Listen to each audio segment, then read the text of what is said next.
A very good morning to you and welcome to the start of the cross-country World Cup season. We're back in Ruka in the north of Finland, as has been the case for the last decade or so.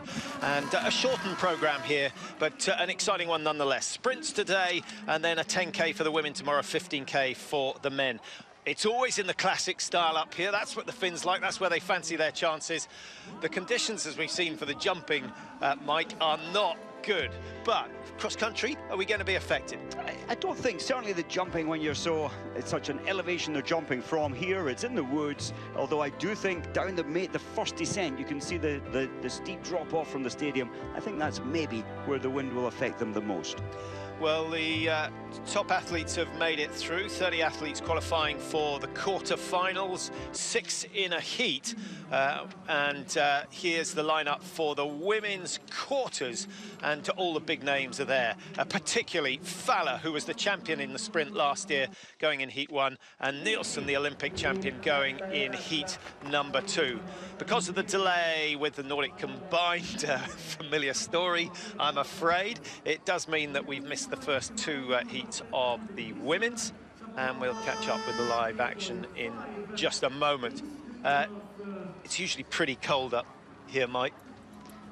Yes, this morning, what was that, 2.6 degrees, minus 2.6. Not a big influence today. It's just damp as usual. That low cloud cover, quite typical for this area in Finland. There's the times there with the top 3, of course, at the moment. That will change. Those times are good, but I think there'll be some faster coming up later. Yeah, 2:58, pretty quick for the women's course. So quarter-final heat number 4. Nepraeva of Russia is the number 1 seed, having qualified in first place. Dahlqvist, Krista Palmakoski, the Finnish star, who has shone for the last 2 seasons, certainly, and I think she's still on the up. Palmakoski, such a fighter. Now, Nepraeva of Russia, what can we expect from the Russians this year? Well, this crop of Russian women, they're very good, they're young, and I think they're going to be pushing all the way to the end of the season for some of the titles, the big titles. Palmakoski getting very, very good reception, as you would expect. Only finished 9th in the Olympic sprint event. This is not her forte. It's the 15s, the 30s, the pursuit, where she's a very, very dogged performer.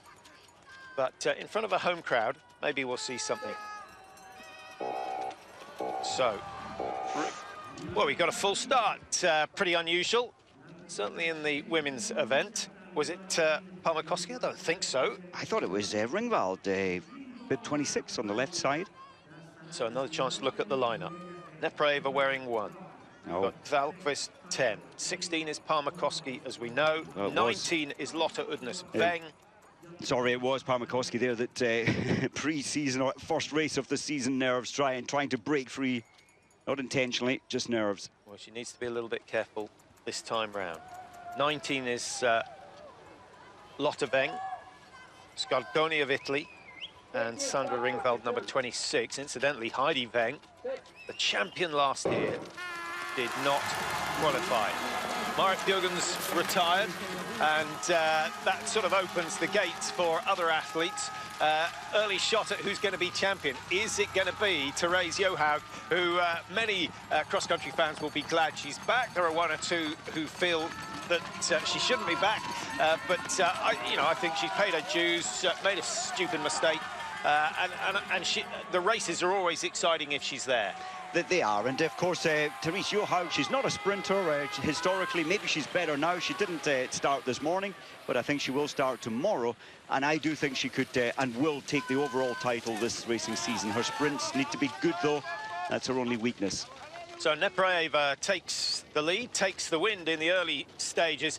So this course, as we saw from the profile, you drop down out of the stadium, work your way away from the stadium with a gradual incline, and then there's a little climb up to the 180-degree turn at the end of the course before you then head back to the big climb, the killer hill that generally decides every single heat. It does. You need to leave something, as you say. They're coming up to the 180-degree turn round. I'm surprised, a little surprised at Nepraeva.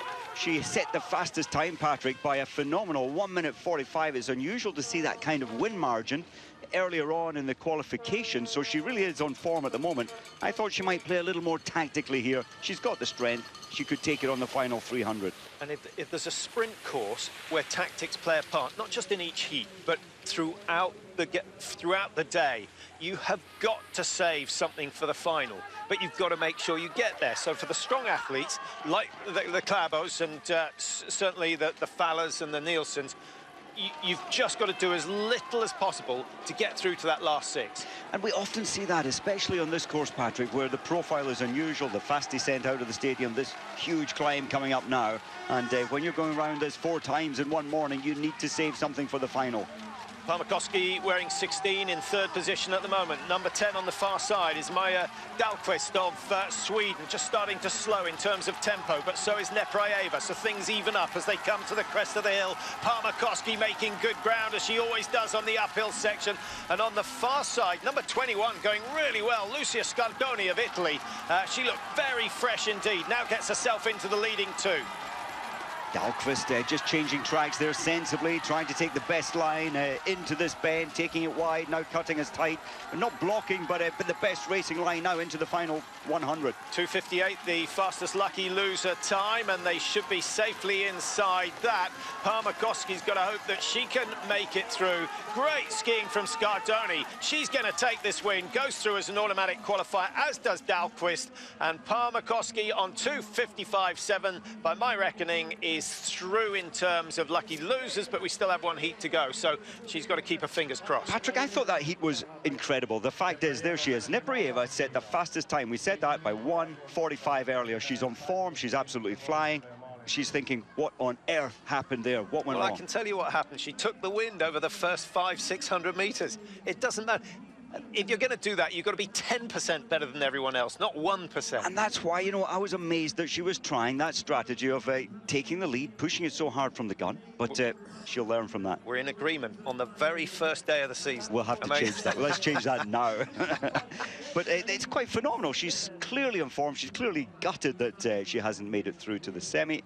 But that's life. So there are the times, 2:55, and that is the fastest time so far. So Scardoni will go through to the semis full of confidence, but has she burnt too much fuel in the early stages?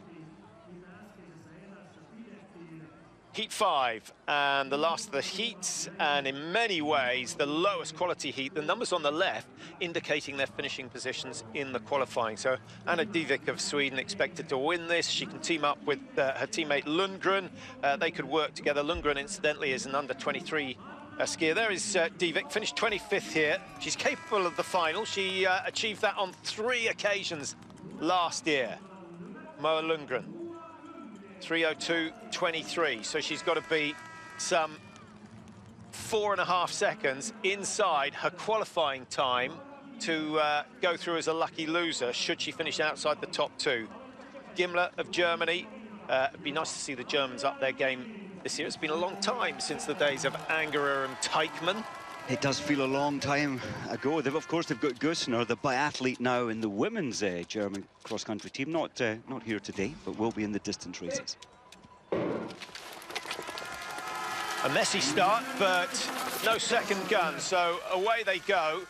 Mixture of techniques coming out of the stadium. This is the section that's into the strongest part of the wind, and then they break to the right, down the hill. 2nd or 3rd position, really where you want to be. Very much so, and classic racing, sprint racing, it's much, yes, you're going as fast as you can, but in terms of passing, much easier than if this was or were to be a freestyle event. So it is easier to get past, and therefore can make it more tactical. Well, that was close. Nearly a fall there at, what, 60 to 65 kilometers an hour? That would certainly put you back by some 15 seconds. Yeah, Andrea Julin of Finland, club skier at the back. I suspect that she's not on as good a pair of skis as the national teams, because she lost so much in those early stages. Then again, the big guns, so powerful in the upper body nowadays. That's been, over the last 5 years, that's been the main change in cross-country skiing, hasn't it? The increased percentage of effort made with the arms. Very much so, and as they were coming up the steep hill in Heat 4, Nepreva leading, I was just looking at the length of ski poles as well. Take this back to the 1980s, there'd be some 20 centimetres, 15 to 20 shorter. Yeah. The arms held very low, so the upper body playing a huge amount now. Yeah, I think the technicians would haul me up on that, just saying the arms, because it's the whole upper body. Actually, it's the whole body, but generally it looks like the arm work, but the core, the abdominals, and of course the ability to increase your potential energy before each poling action. Well, recently in Bruksvallarna, the Swedish 190 athletes racing there. There's 3 main events before the World Cup in Sweden, in Finland, and in Norway. Well, Lundgren did 12. She did very well there, finishing 4th. And that form is carried through 1 week later to this event, the World Cup. Now, who's paced it right? This is where the key moves tend to come. And it's on the second half of the hill. A little shift of speed from Greta Laurent of Italy on the far side, almost identical to what we saw from Lucia Scardoni. She's got the same part of the track, and she's gone from 3rd to 1st, just as her teammate did in the previous heat. Over the top of the rise, 2:28. It's not the fastest heat so far, and still 2:58 is the time required to go in as a lucky loser. And as this is the last quarter-final, if the 3rd place finisher achieves that, they will go through. It's going to be tight. Powerful skiing from Divik. And really impressive from Laurent. Maybe just saving herself in the qualifying. 2:58, it's close, but not close enough for a lucky loser. Divik makes it, Lundgren makes it. And Laurent just being skied out, but we'll have to wait for the result of that photo. Which way did you see that one? Well, I thought it was Laurent, but she blew so hard up the hill, just faded towards the line. Maybe she was just taken on the line. Let's have a look. Divik coming strongly. Oh, that's last 20 metres. Great finish from Divik. Difference in speed is phenomenal. The reach is all important. I think Divik's got it by a toenail. Well, caught sleeping there, and you've got to, she thought she was ahead there. Of course, the Italian thought she was going to take that with ease, but didn't expect Divik to come to her right. That sort of sprint, though, pumps up the lactate, and I wouldn't mind putting a little bit of money on the fact that Divik won't make it through the semi-finals. Yes, that was a slow lead time, 2:59.14. That's the slowest heat from all 5 heats this morning. But another great find for Sweden. Lundgren taking that one. And there's confirmation. Lundgren and Divik going through. And Palmer-Koski, by my reckoning, makes it as a lucky loser. She does. She gets into the 2nd of the semi-finals, which is perfect because she gets that little bit of extra rest in her bid to make the last 6 today. Welcome back to Ruka, the first of the men's quarterfinals getting underway, and a lot of people looking forward to this one because in amongst the 6 skiers here we have Johannes Husflot Klæbo of Norway, who of course was the overall champion last year. He's wearing #1. He was #1 in the sprints last year. He was the Olympic champion, of course, in some style. It was a sensational season for him, bearing in mind that he was in the under-23 rankings. And for me, it was made even better by the fact that he had such a good battle with Alexander Bolshinov in lots of the races. He did. I mean, 2 young athletes. Bolshinov is even younger. He's still only 21. Klæbo just recently turned 22-year-old. Quite amazing. And what a treat we have with these 2 amazing athletes now in well, setting cross-country skiing alight, really. Klæbo just in control as usual. So Klæbo on the inside. Remember, he won this event last year. His teammate Eirik Bransdal wearing 2, just getting a slightly better speed into the rise, and takes the lead going around the top corner. Fosley is there as well. This event dominated by the Norwegians. They have won 10 of the last 12 sprint events here in Ruka. And what's amazing, Mike, those 10 victories have come from 8 different athletes. I think partly, Patrick, because it's so tough and so tight to get into the Norwegian team. A lot of the athletes on the, below the national team have to create very good form to get a sniff, to get a chance to make this incredible Norwegian cross-country team. So that's why they're in good form at this time of year. Yes, 7 Norwegians have qualified for the last 30 here, and 3 in the top 4 as we speak, with Kalle Halvorsen, who's a fantastic athlete as well, wearing 9. Halvorsen trying to live with the pace set by Klæbo. Here it comes, the clomp for the first time this season, and it looks as though his teammates are starting to develop the same sort of technique, but the master is out front, stomps his way up to the top of the climb, and now he just needs to ease it up a little. Klæbo's qualifying time, Mike, 2:28.95. Generally, this event is a good time is 2:30, so he's obviously on good form. He's on great form. We saw that last weekend in Beiderstolen where he took the title there, but Iversen did push him last weekend. But look at the control he has. He looked like he may have been threatened there, but then he's got this extra gear that no one else has. So, automatic qualification for Klæbo and Bransdal. I suspect 2:31 might be good enough to see Halvorsen go through. Fortunately, on 2:31.8, we'll have to wait and see. Varanu of Belarus, Lampitz of Slovenia are out and can now start preparing their skis for tomorrow's race, a 15K classic race for the men tomorrow. You will have had a look at the calendar for the season, Mike. Obviously, the World Championships in Seefeld, end of February, beginning of March. That's a fantastic location. I remember you sure feel the altitude there, so I suspect that in the pre-season, early part of the season, we'll see a lot of teams going up to altitude to train in preparation for that. I think there will be, and many teams, the American team right now is saying they're not in their top form. They want their top form for Seefeld, which is quite late in February, so we may see some flat performances from some of the teams with the world champs in mind. And then the end of the season, we head to Quebec again. So, heat number 2, and Alexander Bolshinov, who was one of the stars of the Olympic Games. He finally got a win at the end of last season, but he didn't get that Olympic gold that he was after. It so nearly came in the 50K. It did. That was one of the most... we have so many exciting races. We say at every race almost, oh, this is the best race ever. So many great races last season. But Bolshinov in the 50-kilometre, that was etched in many memories. And of course, it went Finland's way. How many nights' sleep do you think he's lost thinking, had I changed skis before the last lap? Well, here he is, another member of the under-23s. Well, he did get a BMW when he went back home to Russia after the Olympics, and of course met Vladimir Putin, as did all the, what were they called there? Athlete from Russia, Olympic athlete from Russia. But I think Bolshinov, we saw Neprieva on good form, but didn't get it tactically right. I think we'll see Bolshinov on great form. Now, here's the biggest threat to Klæbo, Pellegrino, who was the only other man to notch up more than one victory last year. He got 2 wins, 5 podium finishes in the sprints. Pellegrino in green. It's a long time. In fact, I cannot remember when the Italians weren't wearing blue. Yeah, quite unusual. They played around with ski suits, I think, 3 years ago, but they went back to They've had multicolour. They've certainly had multicolour, but it's predominantly blue now. Heat 2, Bolshinov, Mikey, Stordas, Pellegrino, Simic of Slovenia, and Sipala of Finland, wearing bib number 30. And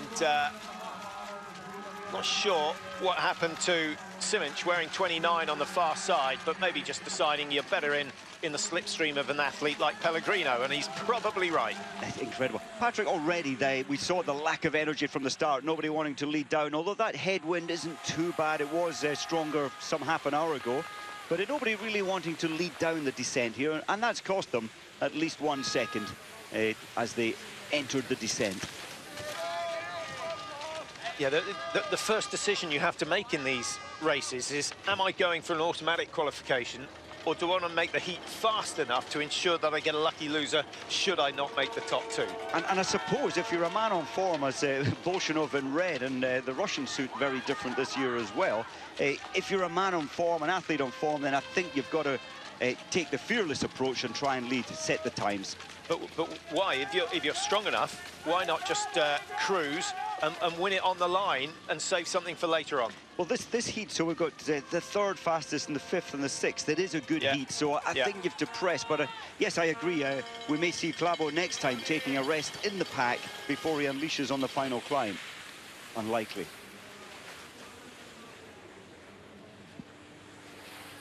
Around the top end of the course in 1:24. And so just a fraction slower than the first heat. 2:30.69 was the winning time for the first of the quarterfinals. Not as quick as we saw from Klæbo in qualification. And now Alexander Bolshinov, double poles halfway up Killer Hill. That's impressive. Pellegrino realizes he needs to up his game a little. He moves to his left and just starts to up the tempo. Here goes Pellegrino. He's verging on a stomp as well. There is no doubt he has been practicing that this summer. Fantastic.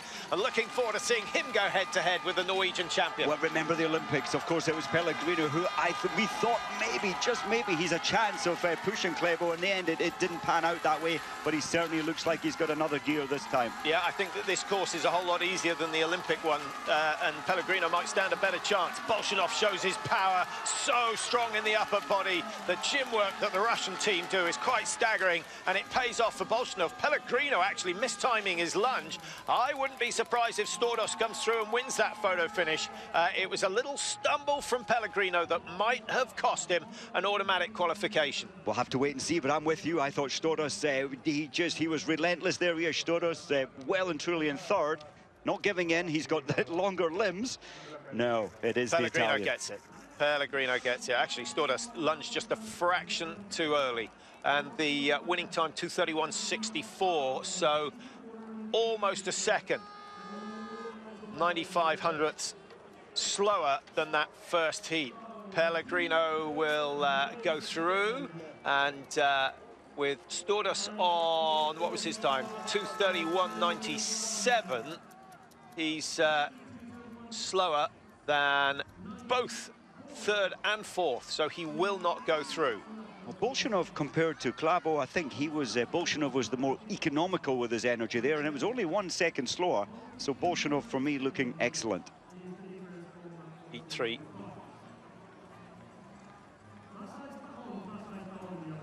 So Ristamati Hakala, who was more often than not the bridesmaid last year. 4 times he finished in 4th place, didn't get himself a place on the podium. He'd love to put that right today in front of the home crowd. 6th in the Olympic Games. He was very consistent all the way through. Actually, he finished 4th here to start his season off. There's Emil Iversen, and Iversen is a man who knows how to win in the sprint events. He's long, he's suited to the classic, but do you think he's too big for this sort of course? Looking at names and athlete shapes, I did think initially that final climb is a slight disadvantage to Iversen. I take that back now. I think he is a man on form. He did push Klæbo last weekend, and he's got some real determination coming into this season. So there's your lineup. Uwe of France on the left, Hakala next door to him, Iversen of Norway. On the near side, number 27, that's Martti Eli of Finland, with Oskar Svensson of Sweden in the white suit. Svensson stays wide. It's a right-hand turn, so those on the right side have an advantage, and it's taken by Richard Uwe of France. 5 times in the top 10 last year, so he's a really consistent sprinter. And actually, the French did pretty well in the sprints last year. They did. I think the only downside for the French team, they went into the Olympics, they did so much preparation for the Olympics, it didn't work out for them there, but absolutely, they're a team on the up when it comes to sprinting. I thought we'd see Hakala lead this one. I think he will, but he's been very economical to this point. Iversen probably the heaviest by a couple of kilos, and certainly the quickest down the downhill. Anyone who's been on a swimming pool flume will know that mass makes a little bit of difference, but you don't gain as much as you lose on the uphills. A little aggressive skiing from Ristamati Hakala. He's hungry for success here. He gets the inside line. We're looking at a time of around 1:24 around the top of this corner. I think this is a pretty quick heat. 1:10, this is very fast. So this is another opportunity for rest. There's not that many opportunities, and Well, if it's only a 6-second rest, at least you're getting an opportunity. 8 seconds now. You're getting an opportunity to suck in that oxygen to assist with your recovery. And of course, it goes on for another few seconds, about 21 to 25 seconds recovery here. And then it's all, it's this final attack. It's only a 24.5-meter rise from this point up into the stadium, but it comes quickly, it comes very steep. Now, can they keep the pace going as they come up into the stadium? Number 26 on this side is Oscar Svensson, who's got himself a clean run. Remember, the last turn is to the left, so if he can draw level with the leaders, he should be in a good position. Hackler ups the tempo as well, looking strong in the arms. No giveaway, drift of the hands out to the side. Very, very powerful action. Actually, they all look as though they've got an extra couple of inches on their biceps this year from last year. Where will they stop in terms of strength development? Round the final corner, 100 metres or so to go. Hackler dictating, but is he going to dictate to the line? He is actually. Iversen will challenge, maybe pass him, but I think Hackler, the local man, will be able to take this one. Top two, only top two guaranteed to get through. Lost a little pace in the last 500-600 metres, and 2:32 the slowest heat so far. Iversen on 2:33, Shanavar on 2:33.7 will not go through as a lucky loser. So Finland and Norway. That was a good effort from Hackler, Mike, but he gave that 100%. You can only do that at the most twice in the day. He's got to play a canny game in the semis if he wants to have success in the final. I think so, and I think his coaches, often we see him attacking like a crazed thing from the gun, but he went out very, very safely, I think, from the stadium, Hackler, and didn't take charge till, what, 1 minute, 10 seconds into the race. Now, where do you stand on the return arm action? So you've put in the power. Do you go for high elbows or low elbows? I go for the high elbows. It's almost like throwing a javelin, I think. You get a little extra flick through the pole. And quicker recovery. If the elbow is high, all you're doing is rotating the shoulder as opposed to going through a long pendular action. So Hackler, Iversen are the two qualifiers from heat number 3. We've got 2 more heats to go, and here's the lineup for the next of them. So, Vurinen, Retvik of Russia, Baptiste Gros is teamed up with Valentin Chauvin from the French team, Theodor Pedersen of Sweden. Now, he's won here before. Can you think of the other non-Norwegian who has taken a victory here in the last 12 years? Oh, I'll give you a clue. He was pretty good in Vancouver. That's escaping in 2010. Oh, that's the Russian... Nikita Kryakov. Yes. He is the last non-Norwegian to win. So, Pedersen on the left, Vurinen, Retvik, Gros, Chauvin, and then Alex Harvey, who'll already be looking forward to the end of the season because they're going to his home. And of course, it's his last season in World Cup racing. He decided after the Olympics that he'd have one more tryout. He liked Seefeld, and wouldn't that be great for him to end as overall World Cup leader going into Quebec next year? Another world title would do nicely as well for Alex Harvey. He's done so much for North American skiing. And Harvey with a powerful start, but being in lane 6, a little bit of a disadvantage. Very, very easy conservative start from Theodor Pedersen. He's just cruising. He's another big man. Expect to see him leading down. Little problem for Valentin Chauvin. Not sure what went wrong there. I suspect that either the pole broke or the basket came off. Well, there's absolutely no way back from that. Although I say that if the other 5 had fallen there, maybe. But at the moment, for the Frenchman, it's game over. Yeah, by the time you get to heats 4 and 5, Mike. Oh, sorry, I just saw there Iversen's got a yellow card for obstruction, I think it was, and a verbal warning to Juve. So 13 is Lori Vurinen. The Finns having success with Ristomatti Hackler in the last heat, and also delighted to see that Krista Palmakoski has made it through to the semi-finals. Baptiste Gros, just it's not as attractive, is it? The stomping of the ski. Why do you think it works so well? It's mainly, I think, to do with the wax pocket. So you've got such a small area under your feet effectively, and I think that on the steep climb, so they're trying to get by with such minimal wax over 1.4 kilometers, The theory being that you stamp that ski down and you get better grip. Okay, I buy that, but how about adding the fact that, just like we said with the arms, a bent arm recovery is quicker than a straight arm recovery. A bent leg recovery has to be quicker than a pendulous swing. Do you remember the coaches in our early days of the cross-country national team? They were saying, you cannot do that. You have to extend the leg out. And I thought, well, it feels easier running. But no, it was not the way to do it back then. Yeah. But it's certainly efficient. How things go round in circles. And Baptiste going well, looks a bit tight in the shoulders, number 15. 14 on the far side is Gleb Reletivic. I think what it shows, Mike, is when someone wins with a technique, everyone copies them. You've got to be ahead of the game. Now, question is, what is Klæbo going to do now that everyone else has started to adopt his style? Well, I'm sure his grandfather, Klaus, his coach, will be looking, and he's been clever. He watched Perra Northug doing the running some years ago. He thought that is the way to go. And, of course, he gave his young athlete that information 5-6 years ago. Well, an impressive run from Gleb Reletivic for Russia. He goes through. Alex Harvey with a burst on the line gets into a qualifying position, but it's a slow heat, 2:34.5. Doesn't matter. If you've made it through and you've taken 3 seconds longer, you're in a better position than those starting early. But in this sort of event, Mike, we looked through the results last year, and very, very seldom does the overall winner come from heats 4 and 5. They've got so little time to recover before the semi-finals. Yes, it's well known. Of course, coaches have this. You could maybe win the fact that, yes, you said it, 3 seconds less effort in this time, but you've got what, 15 minutes less recovery. Very, very significant. Semi-final 1 or 2 for you? Semi-final 1. Yeah. Yeah. Then you've got another. You've got that what, 8-10 minutes extra recovery. So Reletivic, Harvey, no lucky losers from heat number 4. The fastest heat so far, still the first one, no surprise. Klæbo, Brandsdal, Halverson, Fosley, all in there. A few Scandinavian stars, just showing everyone else how it should be done. And Klæbo looks to be in good shape. 1 to go.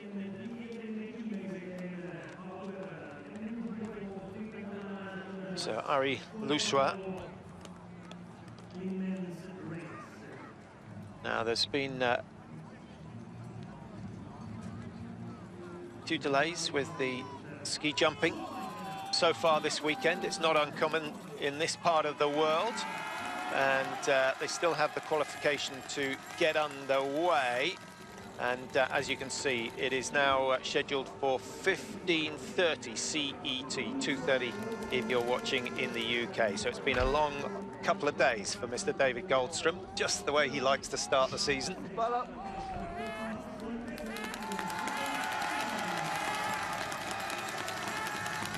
Pensinen being introduced to the crowd should tell you that no one in this heat qualified in the top 10. The best qualifier was Lusua of Finland, 2:35.99, over 7 seconds slower than the fastest qualifying time from Klæbo.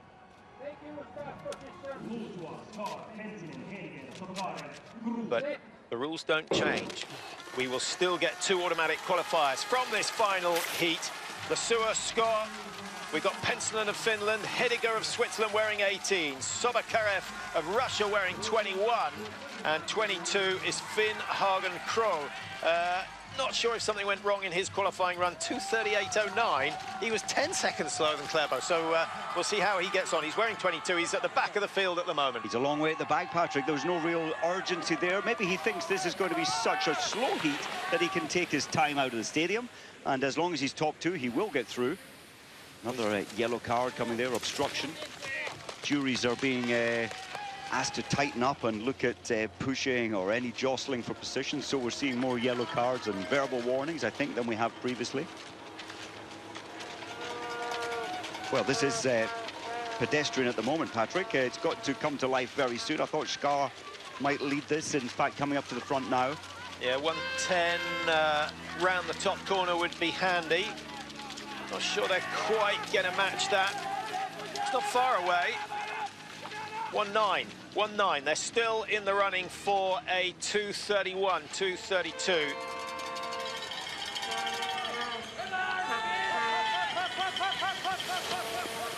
Well, definitely an advantage to be tucked in behind the athlete ahead of you here. You certainly get a wind drafting effect at, what, only 20, 25 kilometers an hour, picking up to 30 down the bottom here, 35.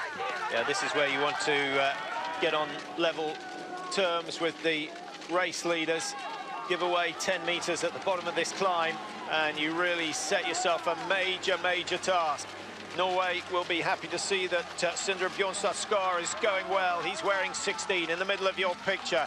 The teeth gritted as he starts this long climb back up into the stadium. Number 12, Lasua, the fastest qualifier in this heat, just being overtaken by Hediger of Switzerland, who's showing great form and coming well on the inside. 21 is Andrei Sobakarev of Russia, looking very impressive. Another under 23 athlete. I think the Russians will be very confident for the next 3 or 4 years. They've got so many stars coming up through the ranks. Hediger, he was 9th in this race last year, and as you said, a very strong finish. Looks like he will go through. I think, what, probably 2:32. The time will be around there. Yeah, no lucky losers. It's the first two, Hediger and Sobakarev, who make it through. Skor is out, Kroh is out, Lasua goes down as well. And a leisurely finish from Anssi Pentsinen in 2:43.6. Their day is run. Now, number 1 and 2. He's been working on his arms. Hediger and Sobakarev only qualified 18th and 21st, respectively, but they have so little time to recover. They will go in semi-final number 2. You just get the feeling that Hediger wasn't really expecting that. He's thinking, oh my word, got to go out another time. He'll be delighted, of course he will. And those arms have worked well.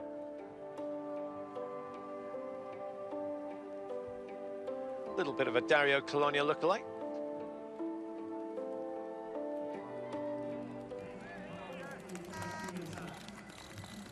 So confirmation of the finishing order in that last of the quarterfinals, and Switzerland and Russia getting the better of the Norwegians and Finns on this occasion, but still looks as though it's going to be a good battle between Bolshinov, Pellegrino, Klæbo. Ristomari Hakala looked impressive in his heat, in heat number 3.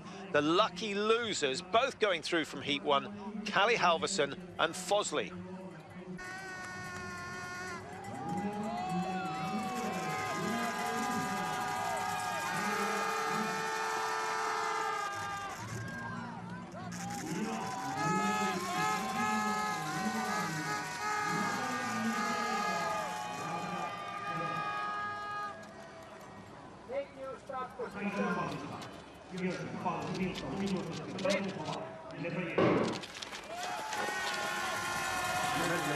So here we go, the women's first semi-final, and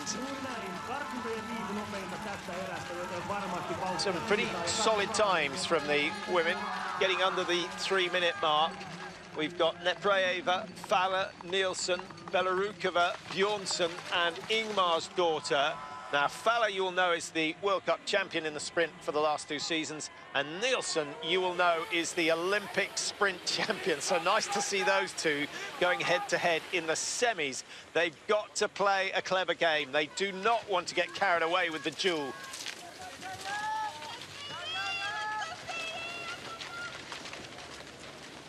They both had a good battle in the Tour de Ski. Incidentally, the Tour de Ski starting a day earlier, starts on the 29th of December this year. Was it 6 or 7 events? I think 6 events, if my memory is correct. Finishing again in Val di Fiemme on the Alpe Chimese. And it's an interesting season, 1 or 2 new venues, which is great.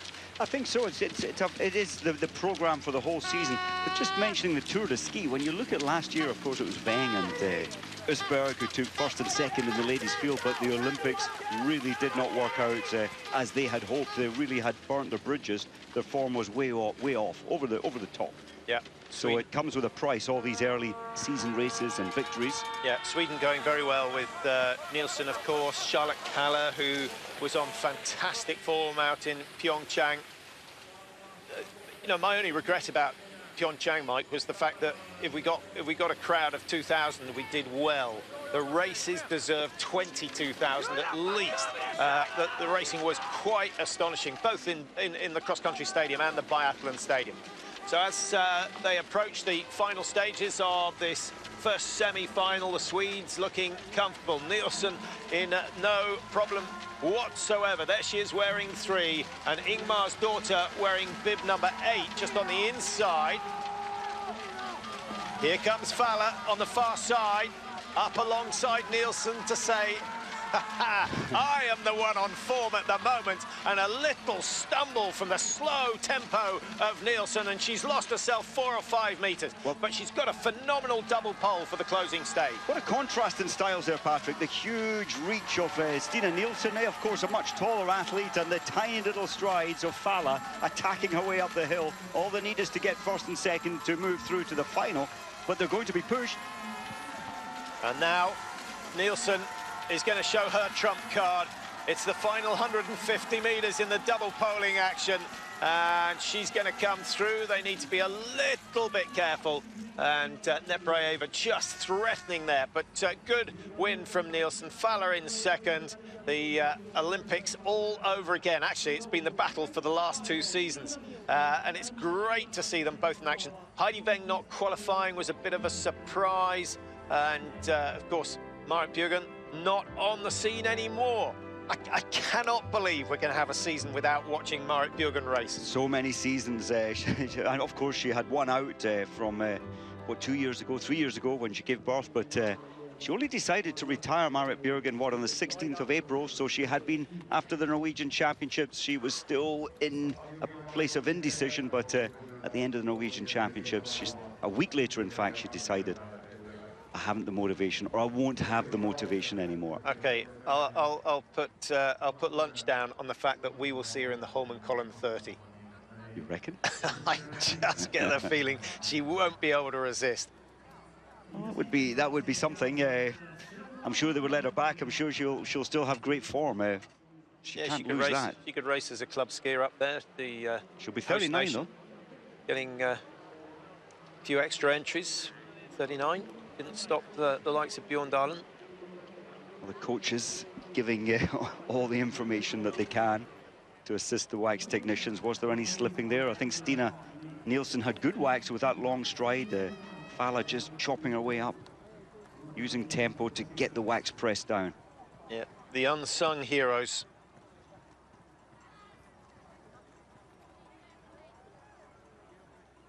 So the stadium going quiet before the start of the second semi-final. They've come away right up in the north of Finland. Guaranteed snow at this time of year. And here's well, that was the confirmation. Nielsen and Fowler are through. Lucky loser time at the moment is 2:56.21. I'm not sure that's going to be beaten.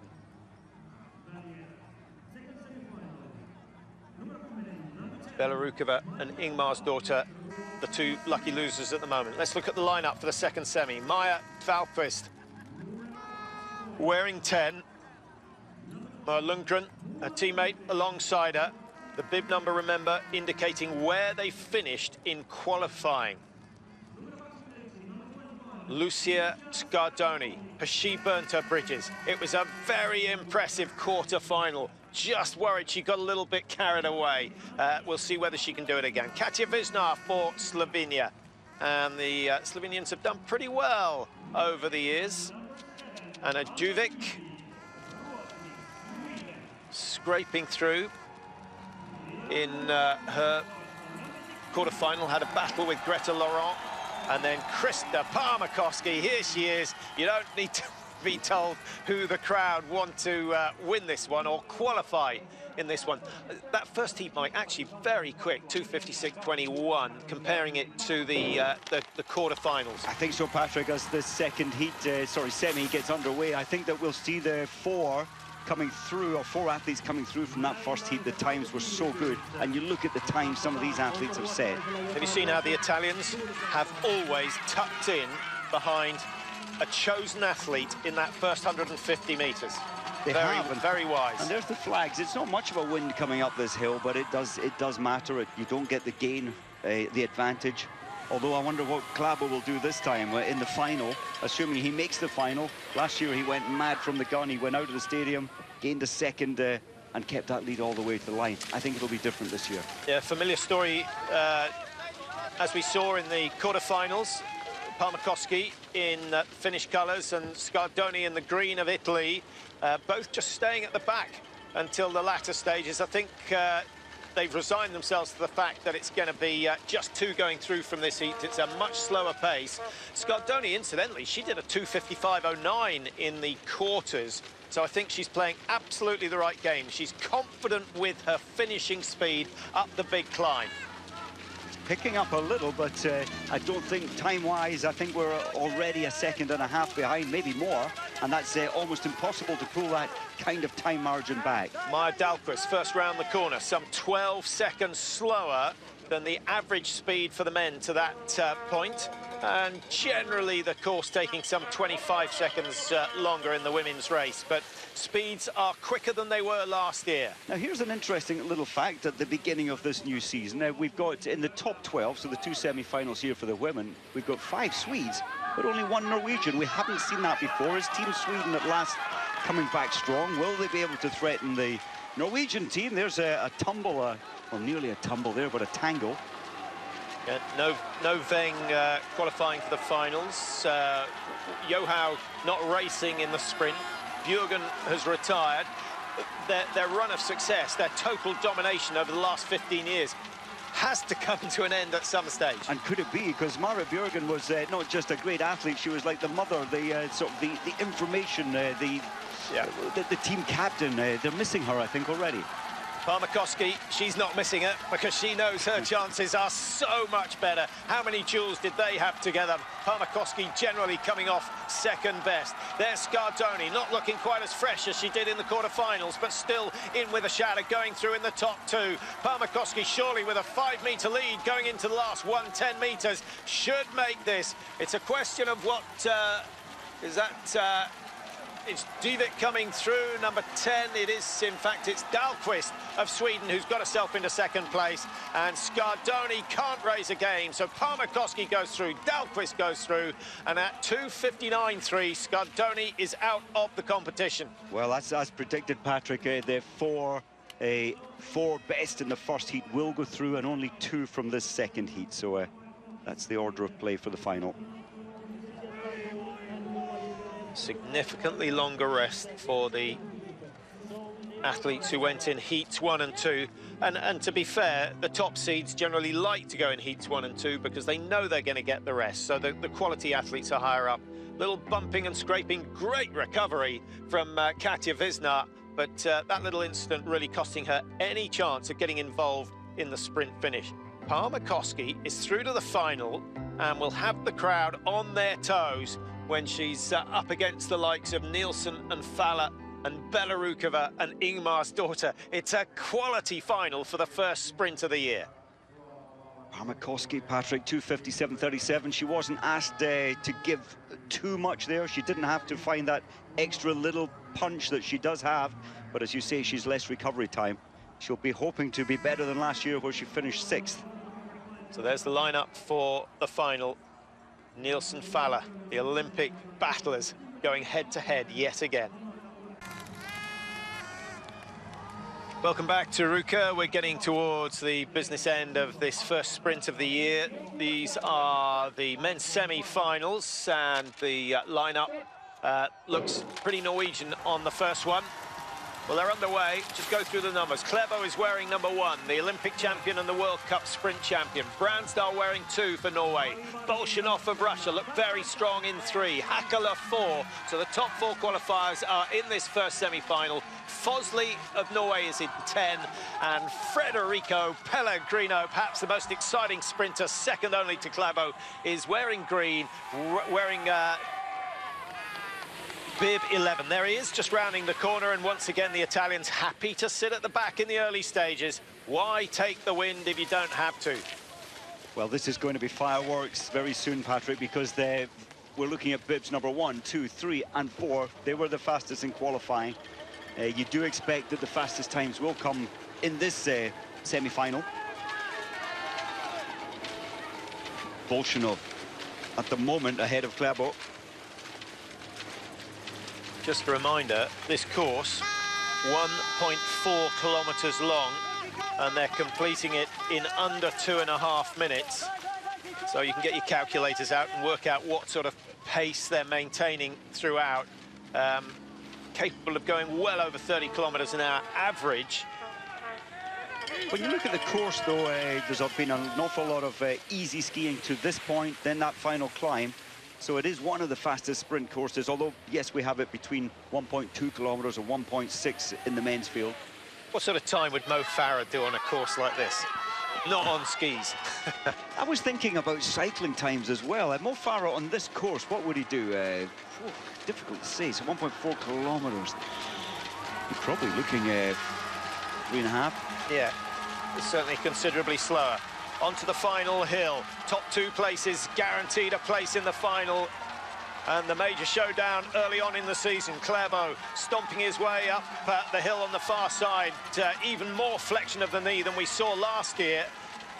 I'm a little surprised that Bolshinov hasn't adopted the same running technique. He's still doing the old-fashioned, there is a slight raise of his heel, but it's not as dynamic as Klæbo. And Bolshinov edges his way in front before that final corner, loses a bit of speed coming out, and he'll want to show his double poling power. This is all about one-upmanship, and at the moment it's Klæbo who just has the edge. Nothing between them. The two youngsters are going to show us some really good competition this year, no doubt about it. Bransdal 2:31.4 and Fosley 2:31.6. How does that compare with earlier on today? That's a pretty quick heat, to be honest. We may well be looking at the top qualifiers and the lucky losers from this first semi-final. I think we will be. I think Bransdal only 0.45 behind. There he goes. I think he'll make it through at least. And as you say, maybe Fosley as well, who's 4th here. Yeah. One thing we do know is that Freddie Pellegrino is out for the day. That's a shame. It would have been nice to have seen him in the final, but we'll see better from him later on in the season. So, no mistakes from Klæbo so far. Remember, he was totally dominant at the start of last season. He won every race here. He won every race in Lillehammer. He was unbelievable. That's really where the world took notice. So just thinking on that Klæbo thing, Patrick, you know, last year he hit it, but not by surprise. We expected great things, but it was all new. It was very different, an Olympic season. And it's often said, if you're that talented, it's quite easy to get to the top. The tough thing is staying at the top, but certainly he's got all the gears and all the technique, I think, to maybe cope with it. Yeah, that was a quote from Bill Koch of the USA, who eventually made it to the top. He said getting there was relatively easy, staying there was virtually impossible. Well, that's right. He won the overall World Cup title in 81-82, a long time ago. Alex Harvey, is he going to be the man to depose Johannes Hustrup Klæbo this year? We will see. November nearly at an end. I wonder whether that tash will disappear. I suspect so. Iversen always looks fairly chilled.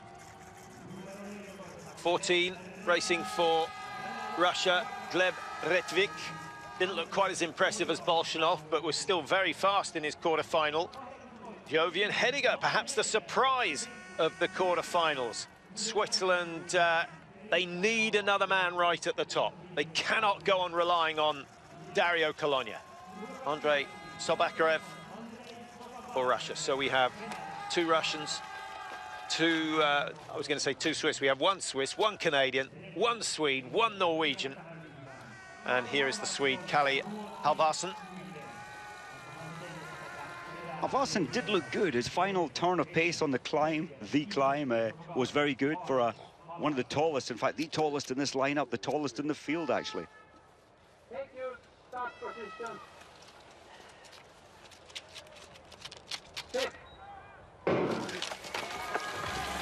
Will it be all out?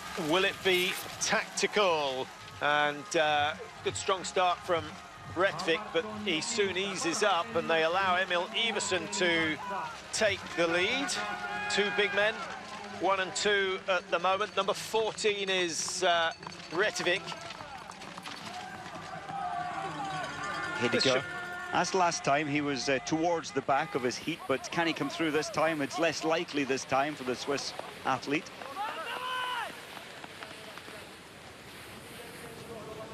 Yellow card for Anna Dievik from the women's second semi-final. That was the little tumble we saw, I think, classed as the obstruction, but she was getting kind of blocked out, I thought, but the jury were there and made that call. Yeah, Šebesek was the athlete, the Slovenian, who suffered. You get penalised, but the person you offended doesn't get any advantage at all. Iversen, he is on form, as I said, Patrick, last weekend it was so close between him and Klæbo. Klæbo probably came off some big volume training, so Klæbo probably much better form this weekend, having backed off on his training hours. 110 round that top corner, which is the same as we saw from the fifth of the quarterfinals. So a steady pace, but if they maintain that pace, they're going to be looking at 2:33.92, and they need to be around 2:31 to stand a chance of going through as a lucky loser. So I think you're not going to be far wrong if you say only two are going through from this heat. That was Messi from Gleb Retvik. Went right, got blocked, went left, got blocked by Iversen, and now finds himself back where he started after all that effort.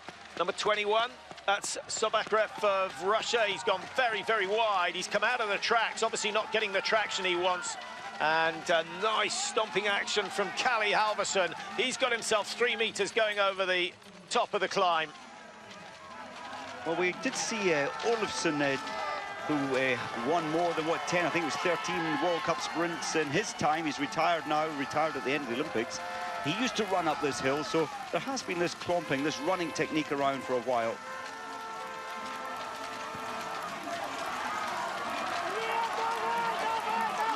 Well, that's a very, very good recovery from Sobakrev, and Retvik actually taking the win. It was the other Russian coming through, Sobakrev dropping back. Iversen going through into second place. Halvorsen just missing out, and as suspected, nowhere near the time of the first semi-final. So even now, Retvik, Iversen are going to do incredibly well to get themselves on the podium. Well, in my notes, I put Retvik much better freestyle sprinter. Today, he's put it together so well. And that's a cheeky little performance. The snow a little faster on the outside there, easily passing Halvorsen.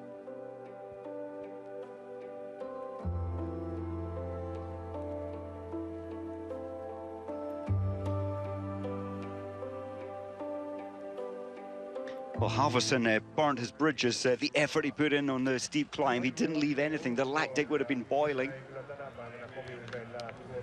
And he just didn't have the power in his arms to push through to the line. And so, as we thought, Retvik, Iversen, the only two going through. Halvorsen, Harvey are out. Harvey lost too much ground before the final climb. Lucky losers, Bransdal and Fosley. And they join Klæbo, Bolsjunov, Retvik, Iversen in the final. So 1, 2 and 3 from the qualifying are there. We have 4 Norwegians in the top 6.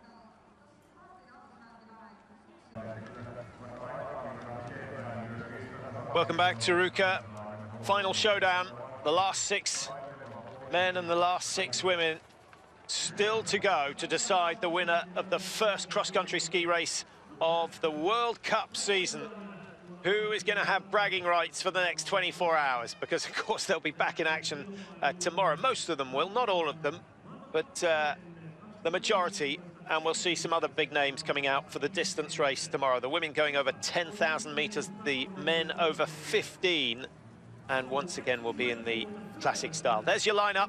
Belarukova of Russia, Ingmar's daughter of Sweden, along with Stina Nielsen, the Olympic champion. Maiken Kaspersen Falla is there. There's Yulia Belarukova. Looks fresh, looks strong. From what we've seen so far today, Mike, the Russians are in pretty good shape. Yes, they've matured. Of course, Falla's going to be a tough nut to crack, tough one to beat on the final climb, and she'll fight and stay in there, you expect, to the final climb. Nielsen, she's won here for the last 2 years. Can she make it 3 in a row? She's got the strongest double pole, no doubt about it. Krista Palmakovsky on a high.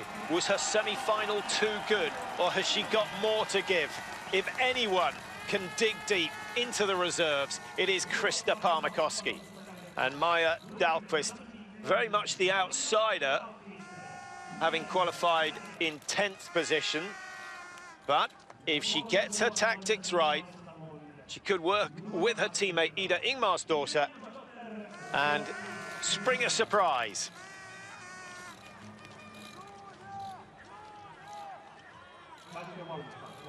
So Belarukova on the left, Fowler and Nielsen, Palmakoski right in the middle, Dahlqvist and Ingmarsdottir on the right-hand side. A little further to go on that first corner, but it doesn't matter. Just want to make sure you're within 5 or 6 meters of the leaders, going round the top end of the course at around 700-800 meters. It's almost a replay of last year, Patrick. 4 of the athletes in this lineup were in at this same day last year in the lineup for the final as well. Fowler wasn't last year, and if Dahlqvist wasn't, the rest were. The results last year: Nielsen, Bjornsson and Belarukova 1, 2, 3. Ingmarsdottir was 4. Palmakoski finished in 6th position. There's Palmakoski in blue. Not the strongest of starts. Fowler looking very, very powerful off the start. Stina Nielsen wisely tucking in behind Fowler. She's going to track her all the way. I think Nielsen's confident that she can outsprint Fowler over the last 100, and she'll just track her every inch of the way. So the Norwegian coaches, I agree, the Norwegian coaches probably have said to Fowler, okay, you have to give yourself 5 meters or go 3 meters into the base of the climb to get some advantage by the top of the climb, the final climb. And the place she's going to get it is on that big climb, because Nielsen looked very sluggish. She's got a much slower tempo than most. She's taller than most, so that goes hand in hand. But I thought she was particularly slow on the second half of the climb. She was. She seemed to burn out, but as you say, the phenomenal upper body push through those poles, that really does play into Stina Nielsen's hands. But if you were Fowler, would you not have had a look at the video of that and thought, okay, I'll tuck in behind Nielsen and get towed along and make my move just after the start of the climb? Yes, I'm surprised it wasn't the other way around, but the coaches are probably saying to Fowler, listen, to make this thing certain, try and get ahead. It's not going to happen, though. Try and get ahead early. It is a phenomenal stride that Stina Nielsen has. But when you compare the two side to side on that climb, I think the advantage goes to the Norwegian to get some kind of gain up the steep rise. And at this stage, Mike, we have to wonder how much effort they've put in so far to get into the final. Well, certainly, as we said earlier, Palmakoski and Dahlqvist, they've had much less recovery time, and maybe that's why at the moment they're not in the frame. Can they come back? I'm not sure they can. Belarukova looks hungry. She's got herself in a very good position, and Fowler perhaps making a mistake, letting herself be boxed in on the inside line. She's behind Stina Nielsen. She's now got to start to make a move. Is she going to try and go on the inside of Nielsen? There's no room there. It's looking good for Stina Nielsen, the Olympic champion at the moment. Belarukova's in a good position as well. The last turn, remember, is to the left, and it's a sharp one. Belarukova could steal a meter or two. Fowler, she's looked right. There was no room. She's now goes through the middle, but she's left it too late to get ahead of Stina Nielsen. So Russia, Sweden, Norway in the leading 3, and they've opened up a gap of some 7-8 meters over the rest, and it's Belarukova who has the advantage coming into the home straight. Well, Fowler, she got her tactics. Normally she's so brilliant when it comes to reading the play, but Fowler's got it wrong today. Yeah, Stina Nielsen has gone down, can you believe it, at the critical moment. The Olympic champion misses out, and it hands Belarukova the victory here in Ruka, and Fowler's got nothing over the last few meters. Dahlqvist comes through to take second, Ingmarsdottir third. Who would have thought that? The two champions from last year, both making mistakes in the opening race of the season. The sort of drama we want to see in the cross-country World Cup. Nielsen can smile. She'll know victories will come her way later in the season. But Belarukova did not put a foot wrong. She did nothing wrong. She didn't even take the early... she was there or thereabouts, but what about Dahlqvist? She was in the second of the semi-finals, less recovery time. All her Christmases just came together when Nielsen went down, and then Fowler started really tying up. The lactic was boiling. Fowler clearly tired from so much training leading into this season. Third here last year for Belarukova. After that, she never got into a final. She finished 7th in race 7, which was Planica in Slovenia.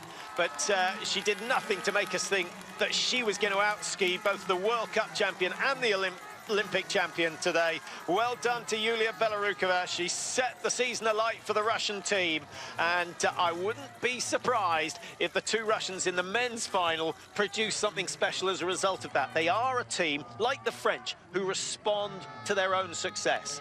They very much do, and they have this sort of underdog mentality where they think the rest of the world is against them in terms of so much we've seen over the last 4 years, and that's built them as a team. It's made them stronger as a team. Now, I hope we see a replay of what happened to Nielsen on that final corner.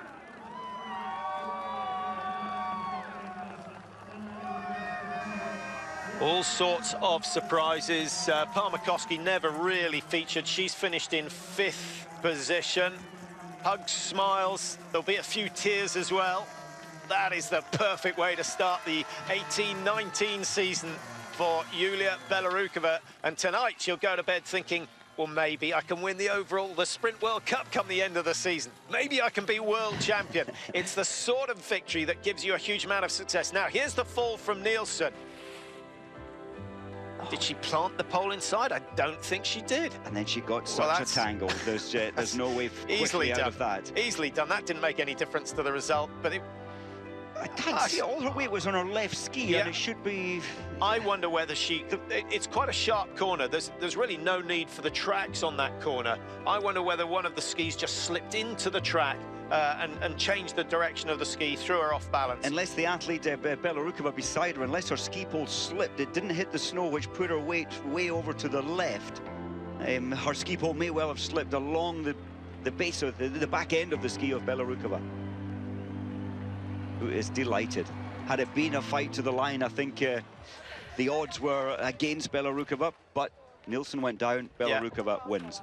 And Belarukova, of course, the bronze medal in the Olympic Games, behind the two women that she left standing on that home straight, Faller and Nielsen. So a little bit of sweet revenge for the Russian, and 3 unfamiliar faces on the podium today. Belarukova with the win, Dahlqvist in 2nd for Sweden, and Ingmar's daughter in 3rd. So as you said, change of guard at the top of women's cross country. Are Sweden really going to beat Norway in the Women's World Cup? Quite amazing. There's so many good young athletes now in Sweden in the women's field coming through, and they've got that positivity. Good energy. 2:52.62, the winning time. That's a very, very quick run indeed. 2:55 was the fastest semi-final run.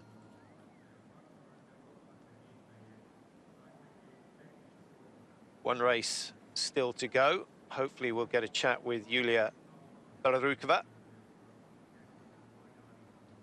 I think, Patrick, as the sun's gone down, it's 3 o'clock here, and that was a fantastic race and a very spectacular finish. Did you realize what happened there on the last few meters? Yeah, on the last meters I was very strong, I hope. And today was very good feeling, and thank you so much for this great atmosphere, and I'm so happy to start here in Ruka, and this is a happy place for me. And today I'm lucky and I'm happy. We're happy for you too. It was a really good race. In the middle it did even snow a little bit. That's maybe the Finnish magic. How did that affect your skiing along the race? Did you notice that? All was okay. Yeah. That's all. How's the racetrack? All good with the snow? All good. Yeah, but one place on the downhill was small ice, and it was not so comfortable, but no problem for us. You've done really, really well. Congratulations for that fight. Thank you so much. Well done. Well, delightful interview. A slight language barrier, but there was absolutely no doubt how much that meant to her. Joy written all over her face, and so it should be. Brilliant win for Belarukova, and she's taken some big scalps here today in Ruka. Great start to the season.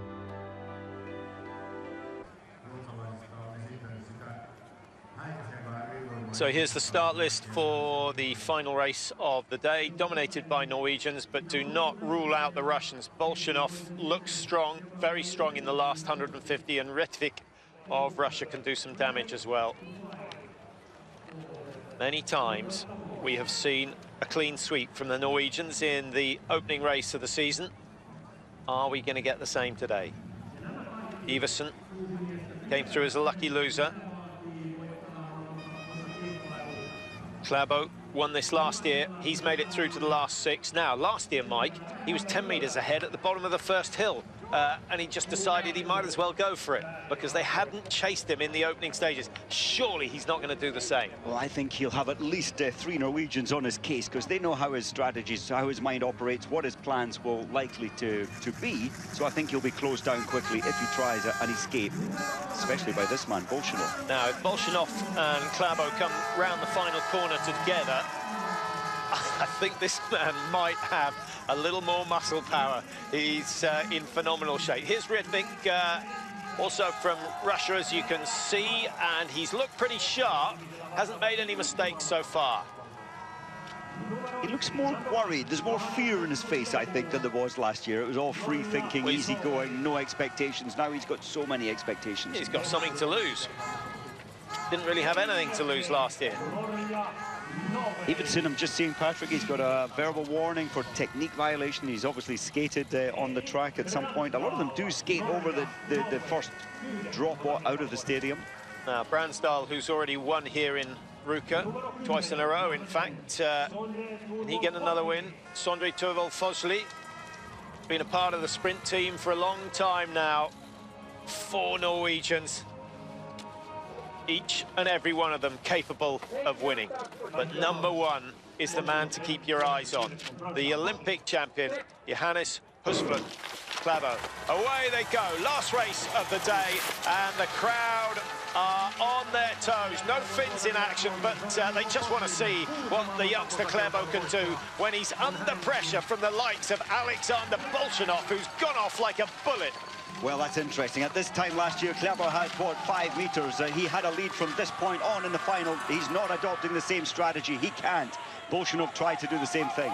You cannot win time and time again doing the same thing, and I think that's where Klæbo was so good last year. I remember that race in Lillehammer when he was, what, some 30 seconds off the pace of the leader with 4K to go, and that leader just happened to be a former world #1, and he still came through to win it. It's incredible, absolutely incredible. I just saw another warning there. There's a lot of warnings today. Retvik did get a warning for not taking a lane into the home straight. He got away with it. He's in the final now. Time round the top corner, 1:10 has been average. I think we're probably looking at 1:07, 1:08. We'll see. Bolshinov it is leading the way.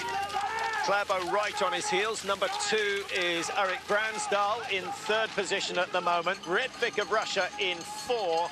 And Iversen and Fosli just, well, they're not out of touch, but they're 15 metres behind one of the fastest skiers in the world. That doesn't bode well. It doesn't bode well. The pain. I think Fosli, they're second from last. I don't think we can write him off. He had an excellent climb previously. But this is one incredible burning pace. Klæbo not having any of this fact that he's being dictated to. He's going to dictate, or he's going to try and dictate up here. He's gone very, very early, Mike, to try to use the slipstream to get ahead of Bolshinov. He's failed on that count. I think Klæbo essentially wants the inside of that final corner. At the moment, he's going to get it. Bolshinov #3, the grit of the teeth, you don't often see that, and he's just struggling a little as Klæbo accelerates away at the top of the climb. It's not quite decisive, but it's a very good move indeed. 160 metres to go, the sharp left-hand turn, and he's got 4 or 5 metres to play with. That's why, at the age of 21, the only athlete ever to win the overall World Cup title, but he's going to be pushed. He lost a lot of time out of the bend. Bolshinov's not given up on this one, and Bolshinov's starting to come strong as they come into the last 50. It's still Klæbo leading, and Klæbo's made the classic error. He's given away the victory. What did he do? Can you believe it? That's a schoolboy error. He looked to his left, he didn't look to his right. What a mistake. He thought he would just take the glory from 5 metres out. Now, we've seen it. We've seen it before. And it's the sort of overconfidence that you get from someone who won just a little bit too easily last year. Klæbo has thrown his title away with the worst possible mistake. It's a double victory for the Russians here in Ruka. What a day for Russia. Look at Klæbo. He's that's fundamental mistake, not pushing to the line, especially in a sprint. Did he not expect anyone to be with him? He didn't. Can you believe that? The first race of the season, surely not. Everyone else has been doing their homework. They've been watching hours and hours of footage of Klæbo himself, how he gets up the hill so quickly, how he accelerates in the home straight. But watch this. The Olympic champion thinks he's got it in the bag. He looks to his left. With 10 meters to go, he stops poling. Oh, my goodness. No. I tell you what, his granddad's not going to be happy with that. Never, ever let it go that early. But, hey, you've got to get past that, let it go. One mistake, learn from it. The yellow bib has gone. It is going the way of Alexander Bolshinov. And Klæbo, no, he's embarrassed. He is totally, totally embarrassed. He's got to go and shake the hand of Bolshinov.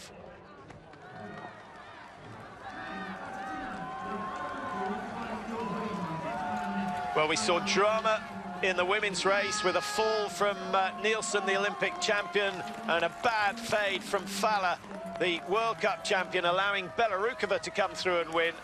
And we saw a schoolboy error, as Mike said, in the men's race. Klæbo, he did have the race by the scruff of the neck, but he looked left, there was no one there. Oh my goodness, just imagine how he felt. There was nothing he could do at that stage. Oh, ho, ho.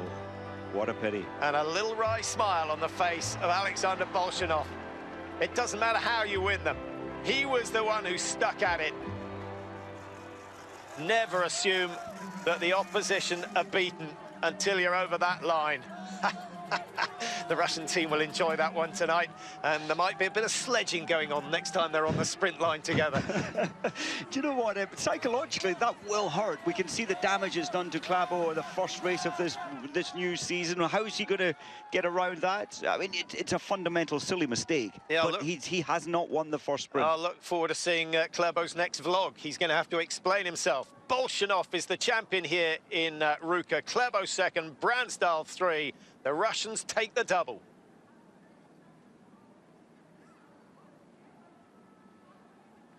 Well, what a sight. It is a beautiful, beautiful part of the world. There's not a lot of daylight at this time of year, and in a month's time, there's going to be far, far less.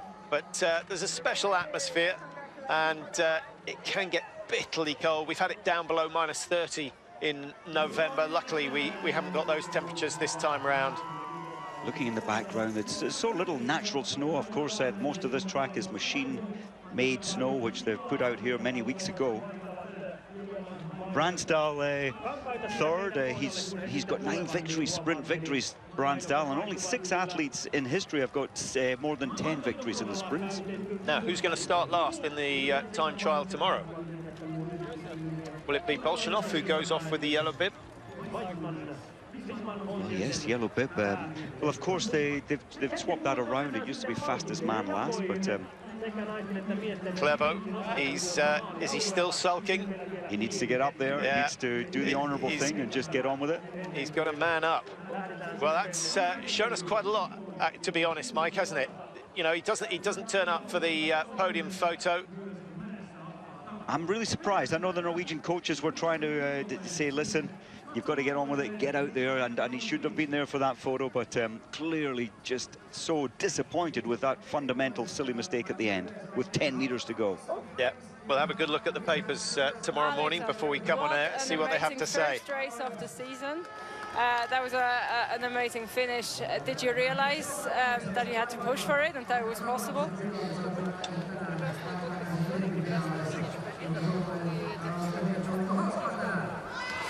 Если честно, как-то сегодня я с утра был неспокоен, и, можно сказать, предвещало все это. После только успокоился, можно сказать, когда пробежал пролог. И потом уже в забегах почувствовал силу, то, что могу сегодня бороться, и я рад, что сегодня все получилось. and it was a very fast-paced race. So how do you keep up the speed? Is that something that you're calling out to your competitors this season?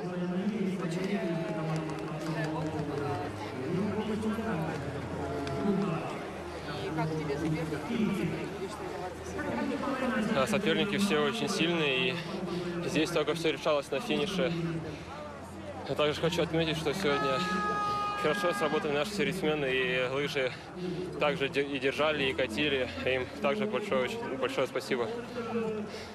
Perfect. Thank you very much. Yeah, congratulations. Well, didn't get the translation back. We got it one way, but not the other from Sandra. But yeah, I hope your Russian is better than Mike's and mine. But difficult questions to answer for Alexander Bolshanov. Was he expecting to win? No, I don't think he was when he saw Klæbo pushing away. But he's not the sort of man who's going to give up. We've seen that time and time again. It took him a long, long time to get his first victory last year. He deserves one at the start of this season. And I think it shows us what the overall World Cup battle is going to be. A Bolshanov-Klæbo duel all the way through to March. I think so. And Klæbo had to take second seat there early on in the race. And as you said, he reads races so well, does Klæbo, in second place. Letting Bolshanov do the work, take that wind at the front of the race. The wind factor is a real thing. And this is where Klæbo made his move. And he must have realised or thought that the victory was his when he reached the top of this rise. And then just that final 10 metres, he backed off, thinking he was well clear when he looked to his left and saw Bransdal, but to his right, 1 metre away was Bolshanov. And this is where it happened. He looks to his left, he doesn't look to his right, he backs off. Oh, too late. Do you think he thought he was in the right-hand lane? Do you think he forgot? I mean, that's not actually a bad tactic, to drift to the right, so everyone is on your left, so you don't have to look both ways.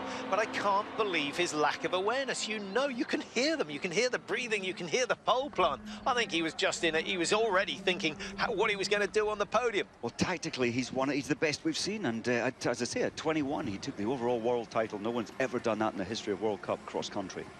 So the rankings in the women's cross-country table, of course, correlate exactly to today's results. Yulia Berarukova, who gets only her second podium finish in World Cup. She was, of course, the bronze medalist in the Olympic Games. She is a rising star, and she's shown the rest of the women's tour that she means business. Sadie Bjørnsen of USA, not quite as sharp as she was at this time last year, but as Mike has already said, the World Championships are the Americans' focus this year. Seefeld, end of February, beginning of March.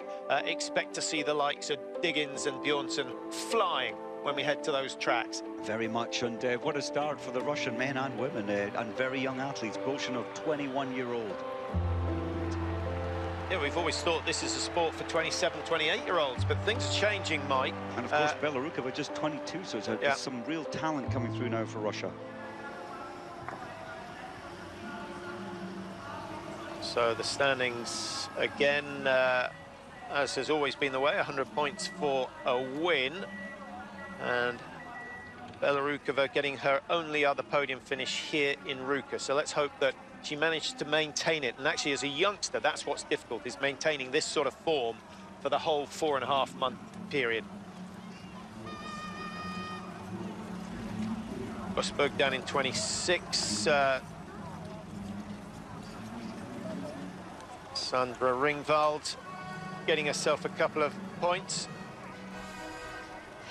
And you can see the snow there, which Sandra alluded to. Did the snow, it was in the women's race she asked the question, and of course Belarukova had no idea what she was talking about. When she's so focused on her race, even when it's snowing, she wasn't quite aware that snow was beginning to fall, and it has a slight effect in the tracks.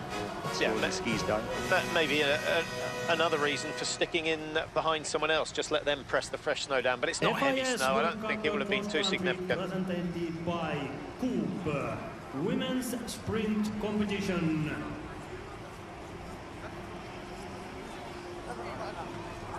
Päivän kilpailun kolmas, third today. Ida Ingemarsdotter, Ruotsi, Sweden. Good start to the season for Ingmarsdotter. Fourth last year, Patrick. She's third this year, Ingmarsdotter.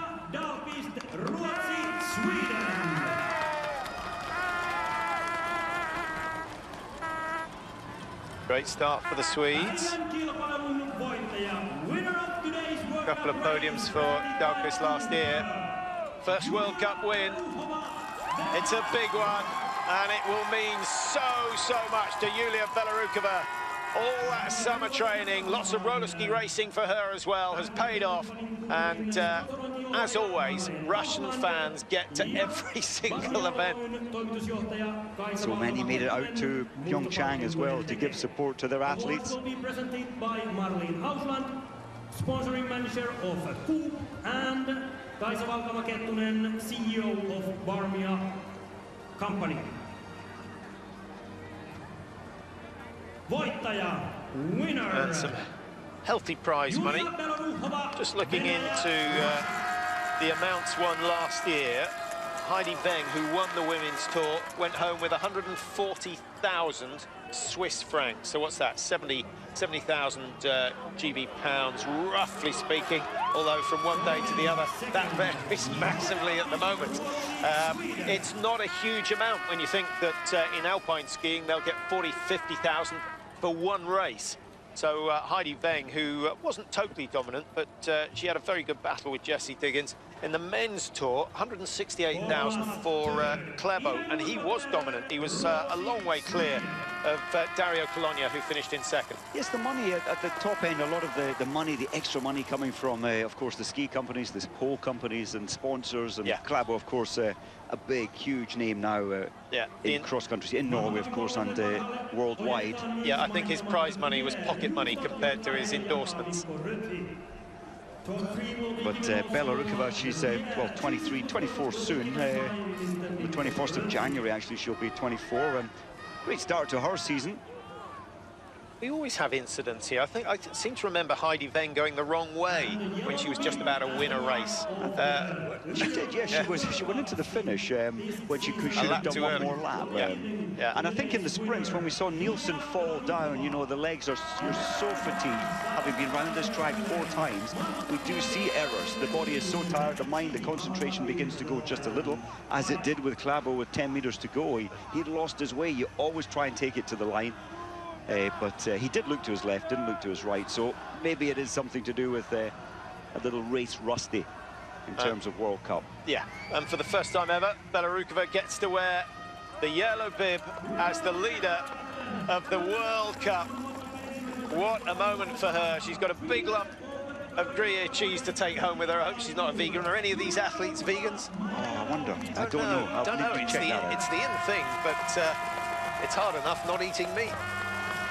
The workload and the calorific burn each day, you burn up so many calories, it would be difficult. Yeah, but there will be something that will do the trick. Well, see, I don't think missing out on dairy does you any harm. But you can't beat a Gruyere sandwich. Here we go then, the men's standings, and it's Bolshanov, not Klæbo, who heads the leaderboard after race 1 of the season. Expect revenge tomorrow from Klæbo. He is gonna work his socks off, but he's also got to be smart, because Bolshanov's obviously on very, very good form. I'd be surprised if those two weren't in the top positions. Who else can challenge them tomorrow over 15K? Tomorrow, Sundby will be out there, so some of the non-sprinters, you know, the out-and-out sprinters, I think we'll see some of the strong players coming back in tomorrow. Yeah, 24 hours to recover from this sort of effort is pretty tough. Well, this is where Klæbo thought he'd sealed it. He was by far the stronger in the last 30 meters of the climb.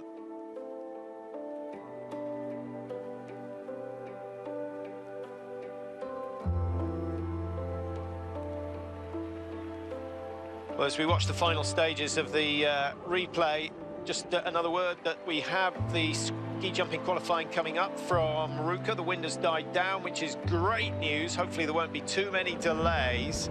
And David Goldstrom will actually get some sleep this evening. He's had a troubled start to the season. But nice to see the world's best ski jumpers in action again.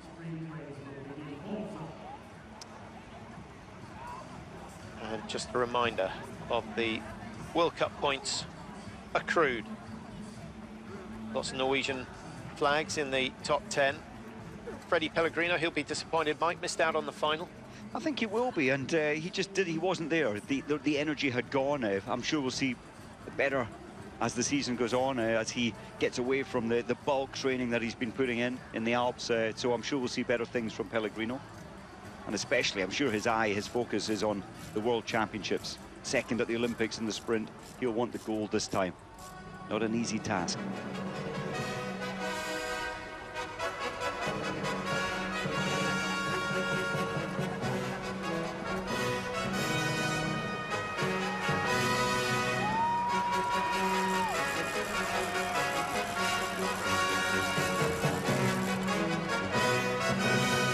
What's the body language from Klæbo? Has he got over the disappointment? Has he put it behind him? Probably not. No. Well, I think a good handshake is what he needs. Ruka 2018. I think the shades are on to hide the tears. Yes, he's been through a tough 20 minutes. Brandsdal's happy enough with third place, and so he should be. Good racing from him.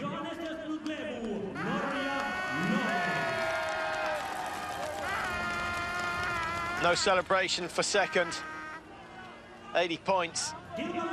There are 99 skiers out there who'd love 80 points, but not Klæbo. And Alexander Bolshinov starts his season in the best possible way. He finished 5th in the rankings overall last year. He didn't get a race until number 29 of 31 last year. He won the 15K mass start in Finland, right at the end of the season.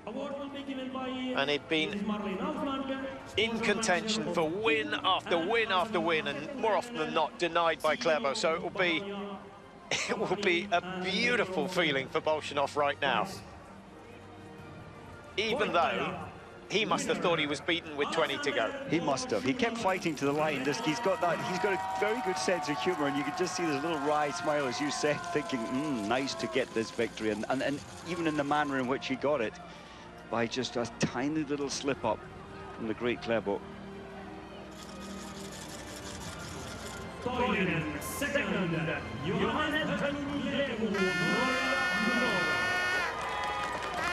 Have we had a handshake yet?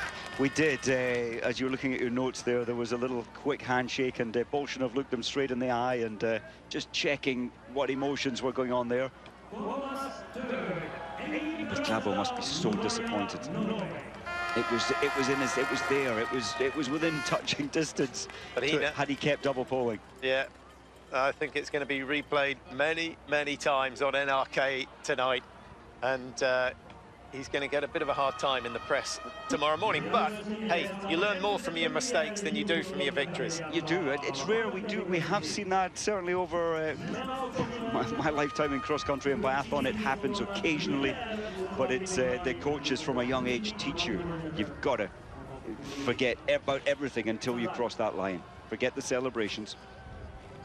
Yeah, we nearly saw the same happen in the Olympics out in Sochi. I think Martin Fourcade was involved. That's right, Svensson going to the line, backed off, and he so nearly was pipped across the line. Of course, Svensson announced his retirement at the end of the season.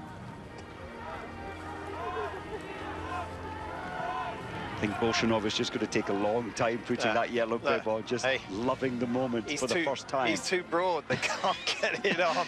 Lung capacity too big. Spent a bit of time in the gym this summer. Food for thought for Johannes Husflot.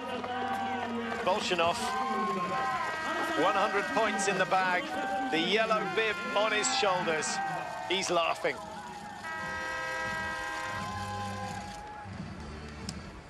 Well, that completes today's action.